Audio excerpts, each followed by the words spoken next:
hasil-hasil yang boleh katakan maksimal pada zamannya, pada waktunya, sehingga kita tidak mungkin mencoba untuk kembali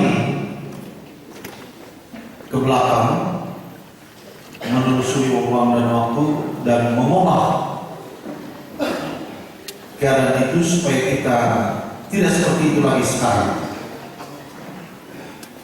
Apa yang bisa kita lakukan adalah kita mempunyai karakteristik dan identitas yang substansial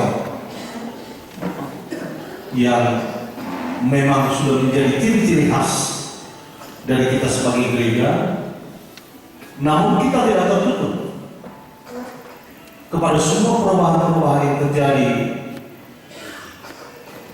dalam bentuk pendewasaan, dalam bentuk pertumbuhan, dalam bentuk memakai hal-hal yang kita anggap baik, yang kita anggap betul.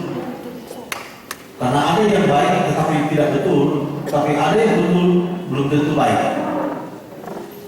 Karena semua yang harus disesuaikan dengan keadaan perjalanan kehidupan kita sebagai gereja. Dengan kata lain, kita tidak mau mencoreng-coreng muka kita hanya untuk menunjukkan bahwa kita ini sudah lain dari yang dulu.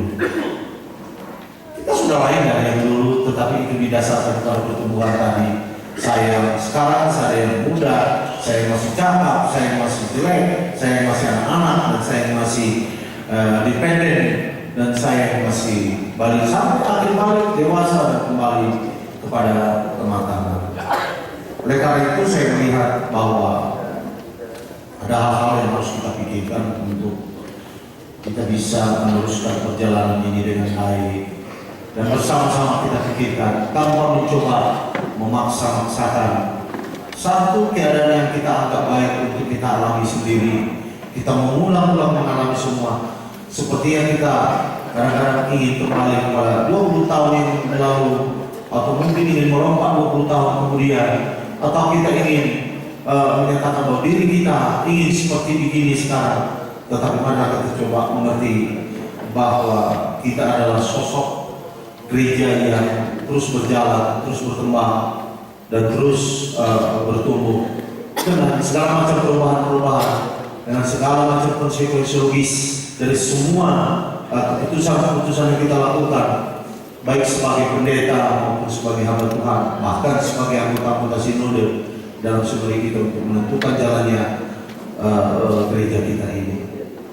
Selanjutnya kita melihat ya bagian C di sini. Saya diberitahukan bahwa apa visi dan misi dari Gereja Pentakosta Indonesia. Visi dan misinya sudah jelas. Ya, kita tidak menuangkan visi dan misi kita dalam satu bentuk yang sangat kompleks sehingga kita sendiri tidak mengerti apa yang akan kita lakukan. Visi kita adalah gereja yang gereja yang bertumbuh, gereja yang dipakai oleh Tuhan, gereja yang menjadi tangan kanan Tuhan di dunia ini, gereja yang menjadi organisasional surgawi di dunia ini. Karena kita belum di surga, maka seluruh bentuk dunia ini masih bagian dari hidup kita yang tidak bisa terlepas dari seluruh lingkungan kegerejaan kita.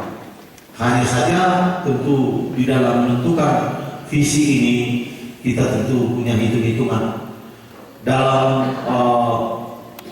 Dalam firman Tuhan kita melihat berbagai macam cara untuk melihat ke depan. Ada mimpi Yusuf di di tenda Yakub yang datang daripada Tuhan. Sebagaimana kita tahu bahwa bulan dan bintang menyembah Dia, dan itu diterjemahkan oleh pengalaman Yusuf untuk sampai kepada tujuan itu. Tapi ada juga sebagaimana dikatakan oleh Tuhan Yesus sebagai visi yang rasional. Visi yang rasional ini artinya adalah visi yang didasarkan pada hitung-hitungan. Jadi bukan visi membabi buta seperti tadi visi saya untuk memiliki sebuah rumah dengan hanya sekedar mengelilingi dia 7 kali. Karena ada orang yang pernah berpengalaman mengelilingi rumah 7 kali dan terakhir dia dapat rumah itu. Ya. Maka Yesus mengatakan, barang siapa di antara kalian yang hendak mendirikan menara, baiklah dia duduk lebih dahulu dan menghitung-hitung biaya yang diperlukan untuk mendirikan menara itu, sehingga jangan dia sedang membangun menara itu, tetapi di tengah perjalanan menara itu tidak jadi, dia akan menanggung malu. Artinya ada visi yang penuh dengan hitung-hitungan. Tidak boleh saja main buta-buta saja visi. Kita lihat gereja orang lain, kita harus punya gereja dalam 2 tahun 2000 gereja. Ada seorang kaya, pengkhotbah besar, dan kekayaannya menurut yang pernah saya baca di salah satu majalah Indonesia, tidak tanggung-tanggung, puluhan triliun. Seorang pendeta yang baik, yang bagus, dan dia merencanakan 2000 gereja dalam beberapa tahun. Ini tidak boleh kita terjemahkan sebagai mimpi kita juga. Karena itu mungkin mimpi perlu hitungan. Karena apa? Karena dia bisa membangun gereja. Ya, dia bisa membangun gereja 201 tahun dengan membeli bangunan, membeli gereja yang sudah ada, memuji-muji orang lain supaya ganti nama menjadi nama gereja dia. Ya, kalau dasarnya kepada penginjilan, itu adalah mimpi yang tidak akan pernah tergapai menurut saya. Tapi mimpi dia itu juga dasarkan kepada hitung-hitungan. Apakah mimpi hitung-hitungan dia itu boleh cocok dengan kita lalu kita berpikir dalam 2 tahun ini 3000 gereja akan kita dirikan. Dia modal 1 gereja saja bisa 2000 gereja, apalagi kita modal 1200 gereja bisa 3000 gereja. Nah, saya melihat harapan-harapan begini bisa untuk menyenangkan hati kita, tetapi terpulang lagi kepada visi kita yang menurut saya yang harus rasional, dan yang kita hidup secara rasional ini juga kita imani untuk diberkati oleh Tuhan supaya kita bisa berjalan dengan baik. Mimpi saya yang paling sangat sederhana adalah kita go internasional, dan mimpi ini sudah pernah saya terangkan kepada beberapa banyak orang. Saya pernah terangkan kepada pendeta Presman, saya pernah terangkan kepada pendeta Silaban, dan saya tahu bahwa mimpi ini tidak mungkin kita raih hanya saya sendiri saja. Saya pernah terangkan kepada beberapa orang, saya pernah terangkan kepada Bapak Pendeta BR si Homin di Batam pun, saya pernah terangkan dengan Bapak Pendeta Sitorus dari Batam juga, karena mereka adalah orang-orang yang sudah biasa bergelut dengan orang-orang luar negeri. Nah, menurut catatan saya yang saya dapat informasi dari beberapa orang di Malaysia saja, jemaat kita pada waktu itu kira-kira 5 tahun yang lalu, jemaat kita saja sudah lebih dari 100 orang. Di Kuala Lumpur saja. Yang masuk gereja Henry Ramaya saja seksi bahasa Indonesia lebih dari 60 orang. Dari GPI saja. Ya. Dari GPI saja yang masuk kebaktian di dalam gereja Henry Ramaya di Selangor itu lebih dari 60 orang. Yang seksi bahasa Indonesia. Karena saya ada 3 seksi. Bahasa Indonesia, bahasa Inggris, dan bahasa Tamil. Di Jawa Baru ada 30 orangnya pendeta, ada 30 orang. Jadi mimpi ini bukan satu mimpi yang mimpi yang angan-angan belakang, tetapi sesuatu yang bisa kita wujudkan, sesuatu yang bisa kita lakukan dengan tidak mencoba menjadi seperti orang kaya dulu baru bisa buka gereja di luar negeri. Ada seorang tokoh penginjil di Sumatera Utara ini yang memutar film di satu tempat kepada saya bahwa dia sudah berkhotbah di Yunani dan Rusia. Saya bilang, perhatikan filmnya, perhatikan. Dan dia hanya menjual pekerjaan pernah berkhotbah di Rusia ini dan bukan untuk mendirikan gereja di Rusia. Yang dia lakukan adalah membawa 12 orang, lebih 12 orang dengan kru televisinya di satu tempat di Rusia, dan mereka mengundang 20-30 orang Rusia di sana. Mereka dulu bersama-sama, lalu di syuting, lalu mereka mengatakan kita sudah mengadakan kegiatan di Rusia. Ini boleh dijual kepada promotor mereka atau donor mereka atau sponsor mereka. Kita bukan begitu. Sejarah gereja Pentakosta menyatakan bahwa berdirinya banyak gereja Pentakosta Indonesia lebih ditentukan oleh demografi dari anggota itu sendiri, bukan karena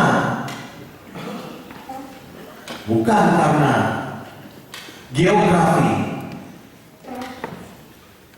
yang kita klaim menjadi tanah di mana berita Injil ini, tetapi demografi di mana ada orang Pentakosta, di situ ada harapan bahwa gereja Pentakosta Indonesia akan berdiri.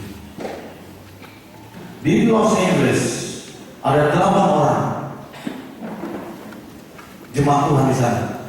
Di New York ada 3 orang jemaat Tuhan di sana yang jemaat kita.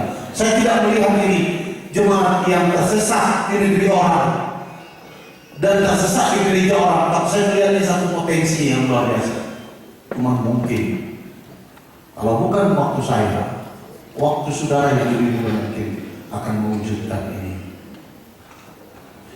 Di dalam pertemuan Cibubur, Cibubur itu yang kemarin dulu kita rapat pengurus pusat.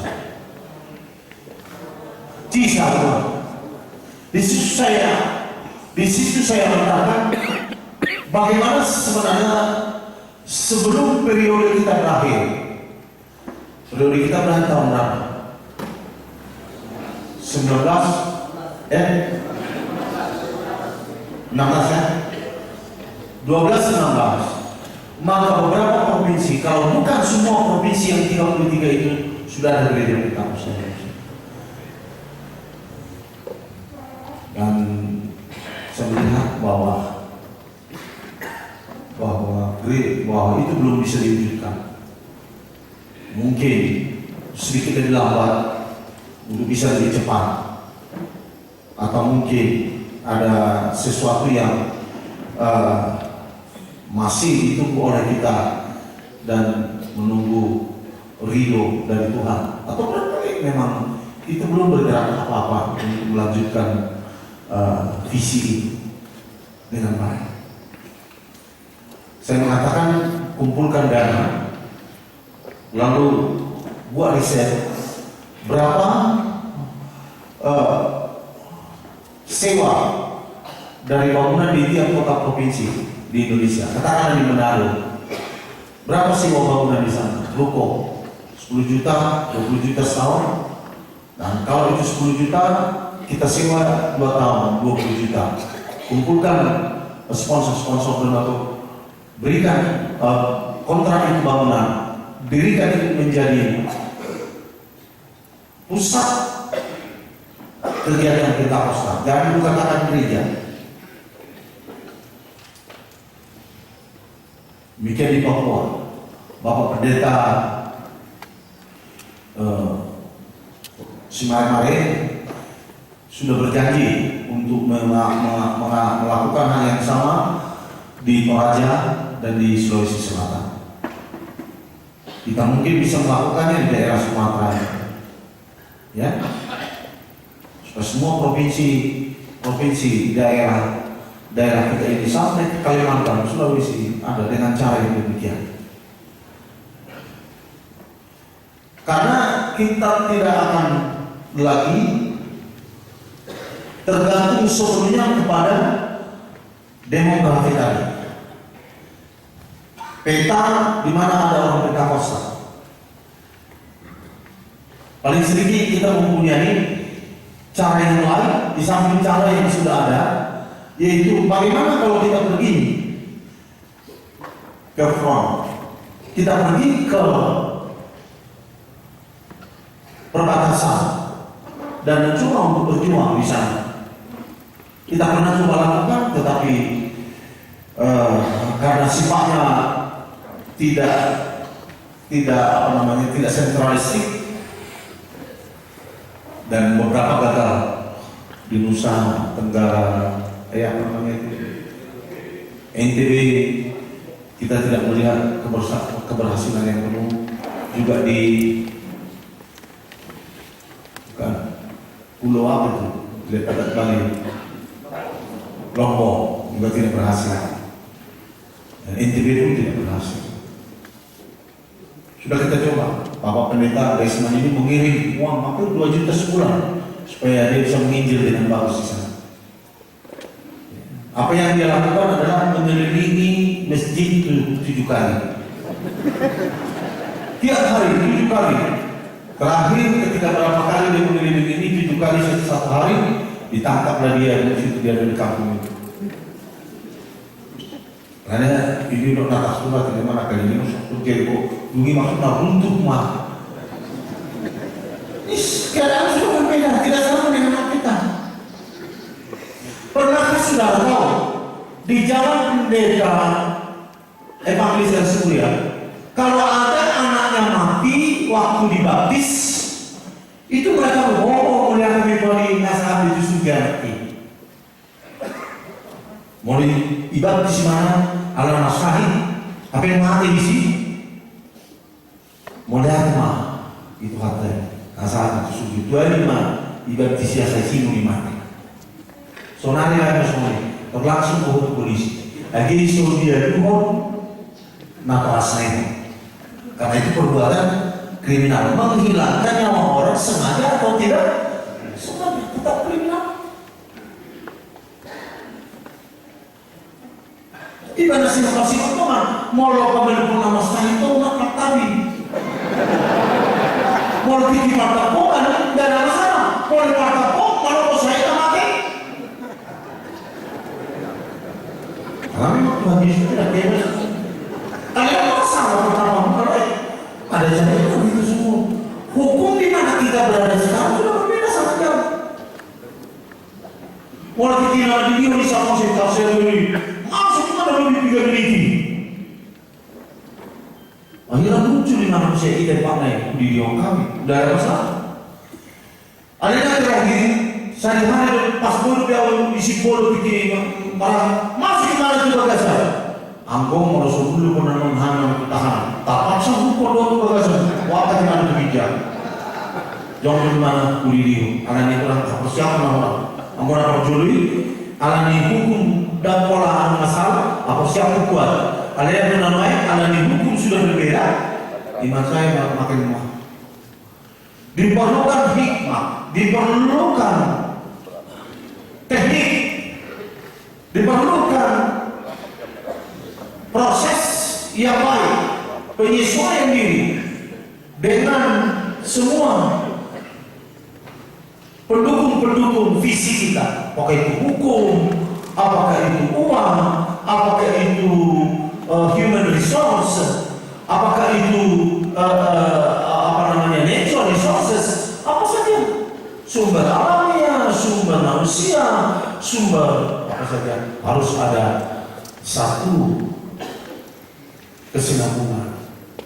Jadi nasuh udah pakai semua. Saya pikir saya nggak mau mempermalukan gereja Tuhan, hanya pemimpinnya tidak tahu hukum.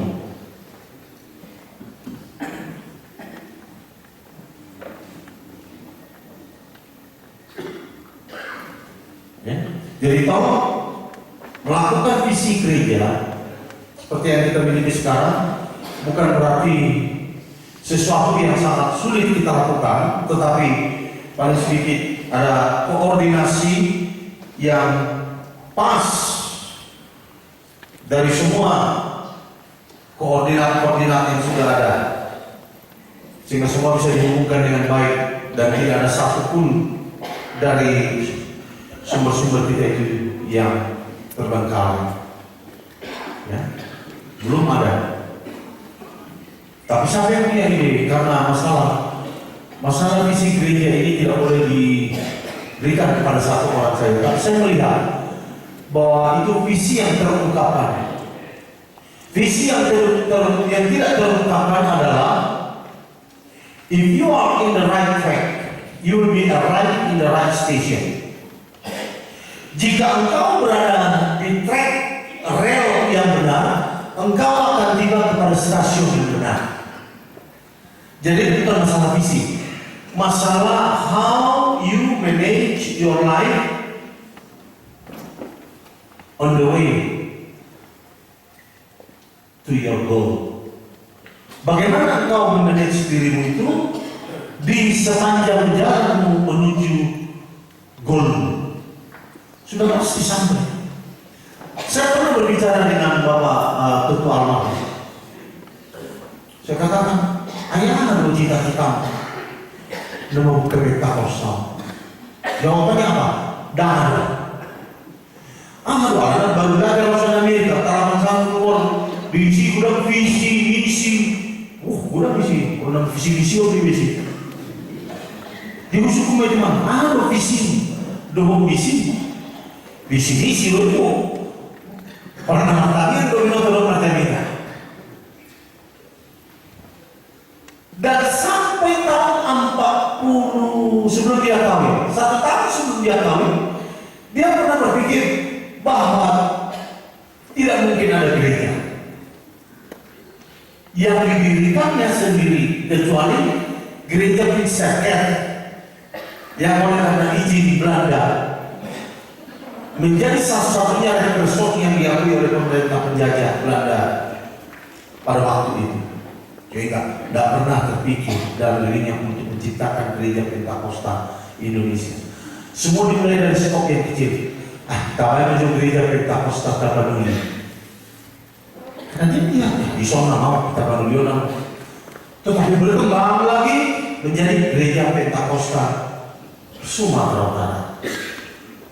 Bagus Sumatera Utara, tidak mungkin dijawab. Bahwa yang mengalami sudah susah, bahwa yang merasa bersirukan, bahwa yang mengalami Suprato, bahwa yang berhubungan dosi Indonesia, GBI sekarang, Indonesia GBI sekarang, dulu masih di GBIS. Bahwa yang mengalami dosi siapa yang dari Bandung, Korobis. Jika di Sumatera Utara kita mulai pas-pas itu kan dana duli kita, dan melugat tuh, dana duli malu di Sumatera Utara punya betul apa? Orang isok tuh kita nyotuman, kita nyocormai berberita duli, luar biasa ini. Ayo juga salah lebih, tapi pintu uang nomor jasa kota. Nah, akhirnya mereka buat apa? Gereja Pentakosta Sumatera Utara. Ada semua orang Pentakosta lewat Tuluri, Bengkulu, Padang, Tudira, semua tu. Atau badan tidak yang apa? Tamaiman gereja Pentakosta. Jenama baik dia berita kalau mau memang nawabe kemudian di sini kita. Akhirnya gereja tahun 46 jalan. Dari tahun 42 sampai tahun 48, lihat visi dan misi gereja Pentakosta Indonesia itu hanya dikendalikan oleh perbuatan atau penginjilan atau pekerjaan penginjilan yang on the track, di dalam rel yang benar. Hanya 6 tahun. Tahun 48 sudah gereja Pentakosta Indonesia. Setelah itu semua lepas. Tidak ada lagi angan-angan yang terbatas. Tidak ada lagi angan-angan yang sangat yang sangat kecil. Tidak ada lagi angan-angan yang terbingkai. Semua angan-angan semua selepas. Hanya saja ada angan-angan kita, mimpi kita, visi kita yang lepas. Tapi ada visi kita juga yang harus penuh dengan hitung-hitungan. Bagaimana mungkin kita meraih go internasional tanpa bahasa Inggris? Bagaimana mungkin seseorang yang bisa bahasa Inggris tanpa kemampuan keahlian teologis? Bagaimana mungkin seorang yang mempunyai kemampuan teologis tanpa dididik sebagai orang yang beriman? Karena saudara tahu,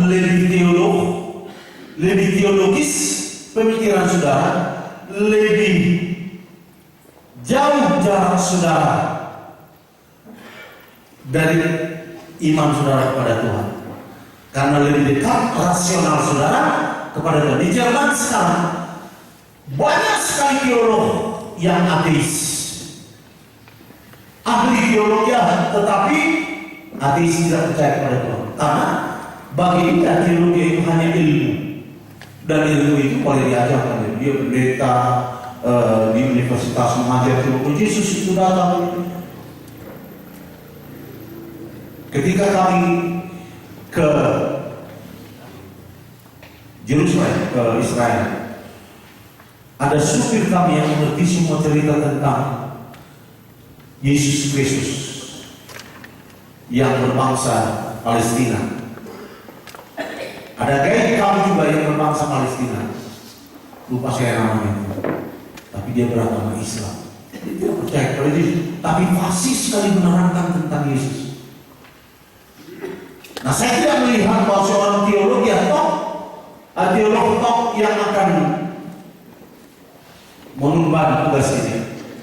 Tapi mereka orang yang beriman, ada teologianya, ada doktrinanya, ada imannya, ada ininya. Maka semua mimpi-mimpi kita yang akan terbuka, tabir demi tabir, tabir demi tabir, tabir demi tabir, wilayah demi wilayah, wilayah demi wilayah, zona demi zona, zona demi zona, horizon demi horizon, sehingga horizon kita akan semakin jauh, semakin jauh, semakin jauh, menuju suatu tapal batas yang mungkin tidak pernah kita angan-angankan dan tidak pernah mimpi. Jadi mimpi tentang Indonesia menurut saya tidak terbatas, tetapi marilah kita coba merealisir mimpi-mimpi yang bisa kita lakukan dengan hitung-hitungan. Sebagaimana Yesus katakan, mendirikan menara itu mimpi yang bagus. Menghitung biaya juga adalah pekerjaan yang bagus untuk mendirikan menara itu. Dan pendapat saya bahwa mimpi kita harus diterjemahkan dalam satu bentuk yang sangat real.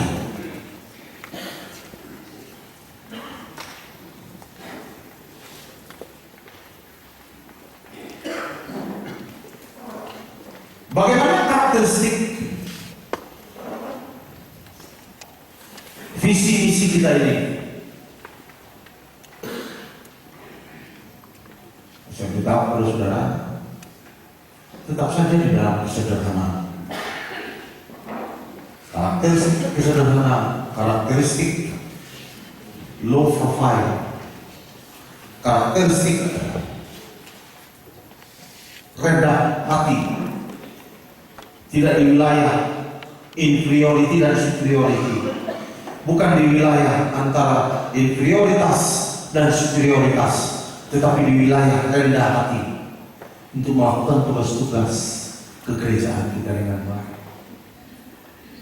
Kita tidak rendah diri dan juga kita tidak overconfidence, terlalu berkeyakinan berlebihan. Karena bisa saja Tuhan memberikan kepada kita kesempatan. Apakah itu dengan proses yang lama atau proses yang lama? Ternyata Tuhan izinkan.